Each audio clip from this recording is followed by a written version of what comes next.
Bonjour les gens, je suis l'Oracle et vous regardez l'héritage de Gaïa.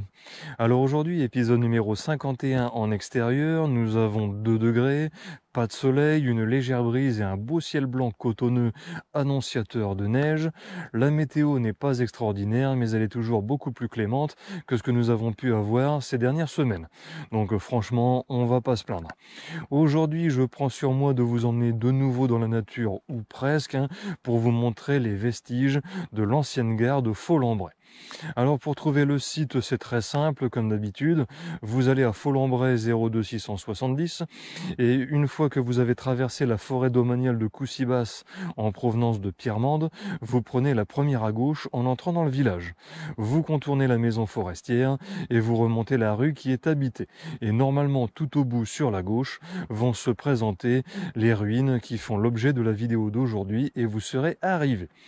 Bon, eh bien, écoutez, il me semble que le programme est correctement amené. Voyons ça de plus près. C'est parti.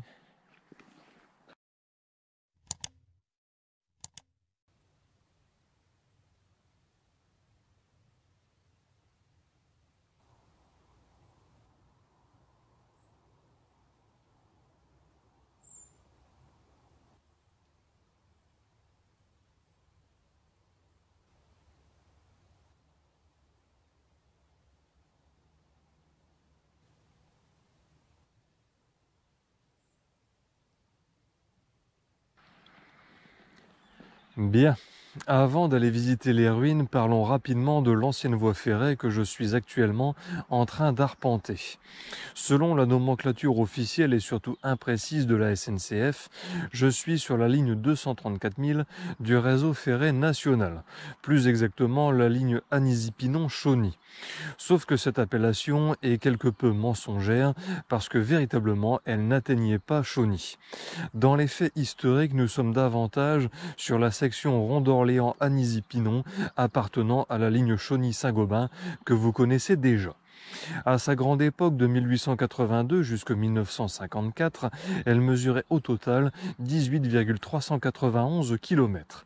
Elle ne comptait qu'une seule voie et n'était pas du tout électrifiée. Au départ du rond d'Orléans, elle desservait Faux-Lambray, Verneuil-sous-Coucy, Coucy-le-Château-Auffrique, Jumencourt, Landricourt et Vauxaillon-Mortier avant de s'arrêter à Anizy-Pinon. En d'autres termes, cette voie faisait la jonction entre la ligne Chauny-Saint-Gobain et la ligne La Plaine, Hirson et Hanovre-Frontière qui allait jusqu'en Belgique. Voilà, voilà.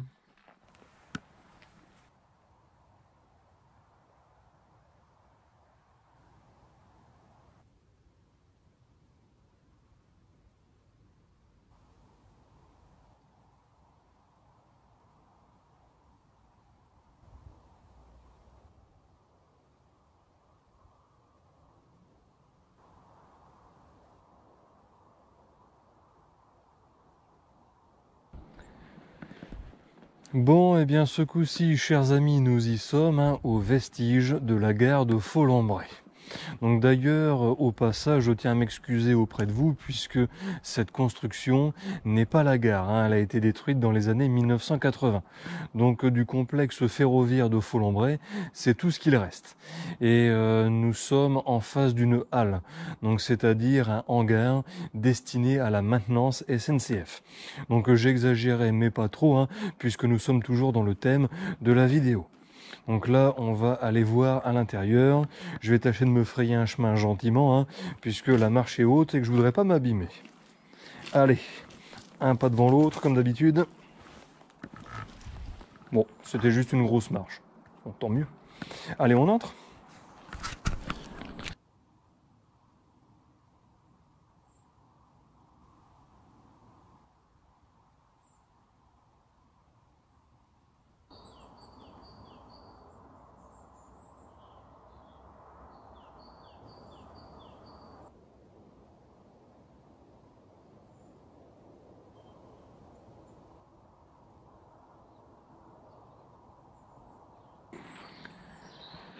Ah, enfin, nous y sommes, dans la halle. Alors après, moi je vous dirais, c'est que je connais ce bâtiment depuis très longtemps, hein, du moins visuellement, puisqu'avec mes parents, nous avions l'habitude de faire toutes sortes de balades et randonnées autour de Folembray. Mais mes parents, n'étant pas particulièrement fans d'Urbex, ce que je peux comprendre d'ailleurs, n'ont jamais franchi le pas de venir directement en ces lieux. Donc ma véritable visite en solitaire date d'il y a 1 an et demi, 2 ans, donc c'est très récent, hein. Par contre, dans mes souvenirs, je ne me rappelais pas qu'il y ait autant de choses à voir. Donc là, rassurez-vous, hein, je vais tout vous montrer, on va en prendre plein les yeux. Et après, dernière chose, si on fait abstraction des différentes dégradations et des graffitis qui apparaissent de ci, de là, eh bien on peut dire que le site est relativement bien conservé, hein. Et ça s'apprécie.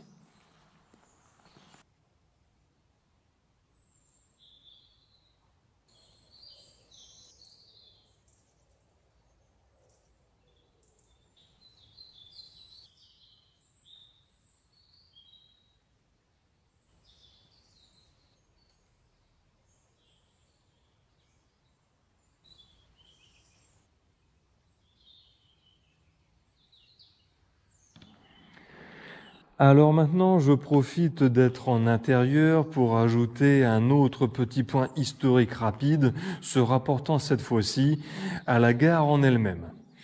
En 1913, le nombre de voyageurs au départ de Folembray était de 6596.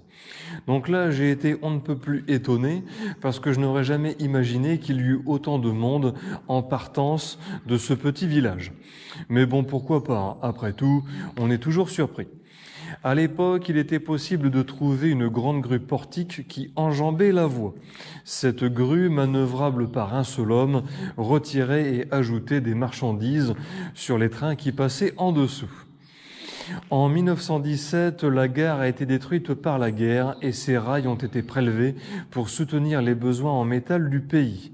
Mais son activité n'en a pas été stoppée pour autant, puisque le trafic a été fermé aux voyageurs le 22 mai 1937. Donc ça veut bien dire que ce site ferroviaire a continué à fonctionner bien après la Première Guerre mondiale. La gare n'a été démolie véritablement que dans les années 1980 et aujourd'hui, il ne reste rien de plus que le hangar dans lequel je me trouve ainsi que le quai de chargement que je vais vous montrer d'ici quelques instants.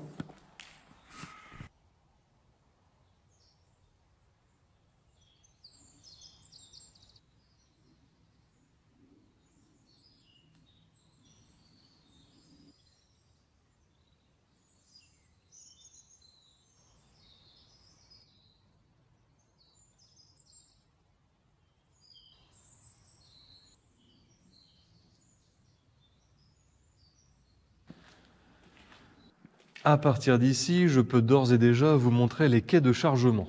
On y accède très facilement en passant par cette petite porte discrète sur la droite et tout de suite on y est. Par extrapolation, je pense que c'est ici qu'autrefois devait se tenir la fameuse grue manœuvrable par un seul homme. Mais la végétation surabondante rend l'exploration difficile. Si des restes subsistent, je ne pourrai malheureusement pas vous les montrer. Et le tarif sera le même pour la suite des quais, hein. Comme vous pouvez le constater, il y a des ronces absolument partout. À ceci près que je ne vais pas m'attarder ici, je vais avancer et tâcher de vous offrir un meilleur angle de vue. Allez, traînons pas.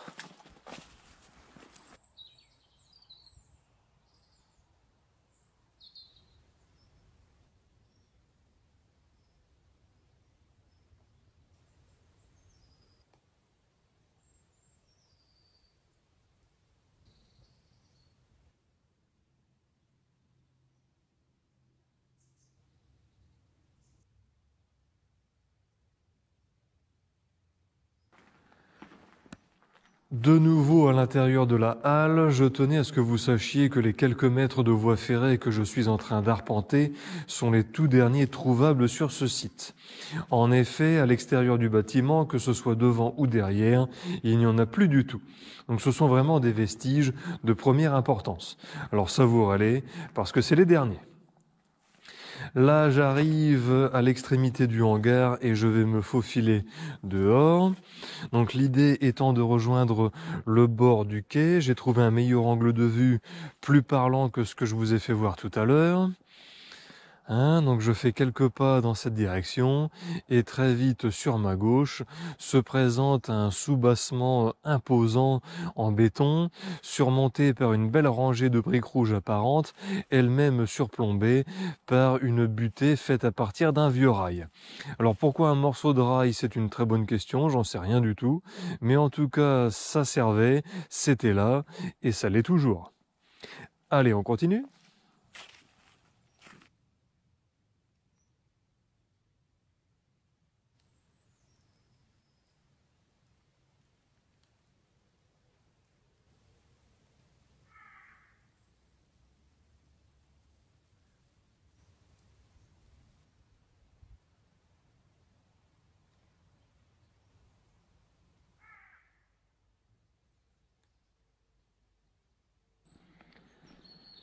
Alors là, chers amis, maintenant que je suis dehors, je me permets d'ajouter une autre information à caractère géographique. En effet, je me trouve parfaitement à l'endroit où passait autrefois la voie ferrée, c'est-à-dire la section Rond d'Orléans à Nizy-Pinon. Si par exemple il me prenait l'envie de continuer tout droit vers l'horizon, j'atteindrais immanquablement le Rond d'Orléans, ce qui me permettrait de rattraper la ligne Chauny-Saint-Gobain.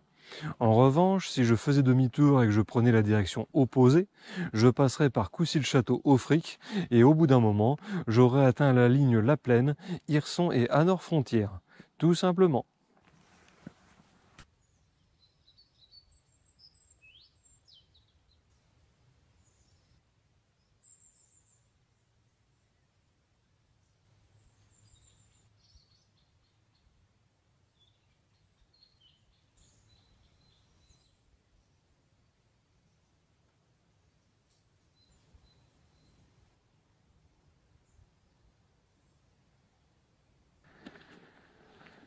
Alors là, je vais ajouter un autre détail qui était en train de me sortir de la tête, et dans un sens, je me dis heureusement que j'y pense quand même. Donc là, en face de moi, vous devez apercevoir un petit muret qui longe soigneusement l'orée du bois. Et je me suis posé plusieurs fois la question de savoir s'il appartenait aux vestiges de la gare. Et après quelques recherches et l'observation de vieilles photos datant du début du siècle dernier, eh bien je peux vous répondre que oui, sans l'ombre d'un doute, ce petit muret appartenait bel et bien au complexe ferroviaire de Faux-Lambray. Donc cette information n'est certes pas extraordinaire, mais c'est toujours intéressant de le savoir.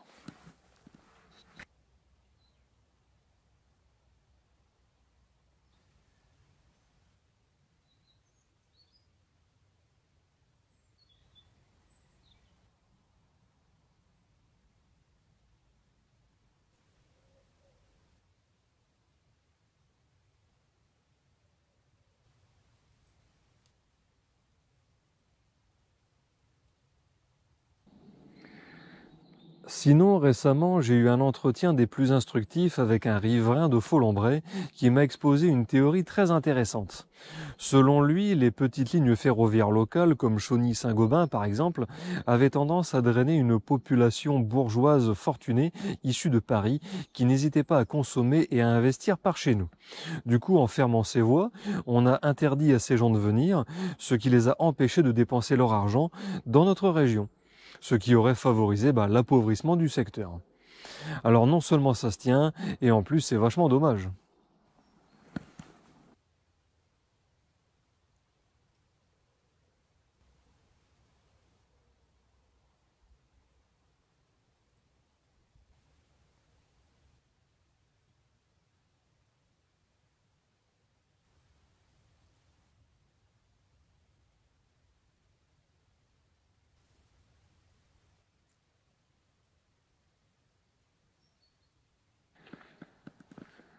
Bon, eh bien on dirait que nous sommes arrivés à l'extrémité du quai, en direction de la gare du Rond d'Orléans.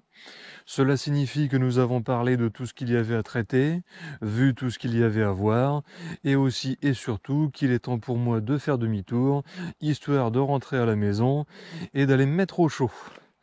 Ouais, ça me paraît bien. Faisons comme ça.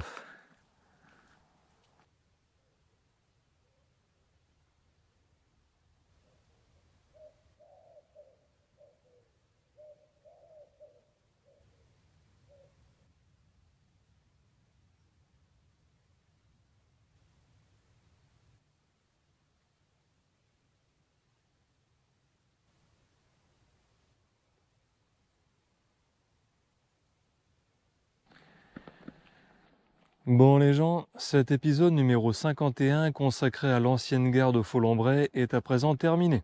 J'espère qu'il vous a plu parce que moi de mon côté j'en suis très satisfait. Et ce pour deux raisons. Donc je m'explique. La première c'est que j'ai toujours connu ce vieux bâtiment et ça fait un petit moment que j'avais envie de vous le montrer. Donc là aujourd'hui c'est chose faite. Et la deuxième raison c'est que pour préparer cet épisode, eh bien j'ai dû faire pas mal de recherches qui m'ont appris bien des choses sur cet ancien site abandonné. Donc je ressors de cette expérience particulièrement enrichie et j'ose espérer que c'est aussi le cas pour vous. Ceci étant dit, vous connaissez les deals habituels. Si vous n'êtes pas encore abonné à la chaîne, je vous invite à franchir le pas. Abonnez-vous, cliquez sur le bouton s'abonner, activez la cloche pour être informé des dernières nouveautés. Partagez la vidéo, ça permet à la chaîne de grandir, de se faire connaître et de prendre de l'ampleur. C'est important.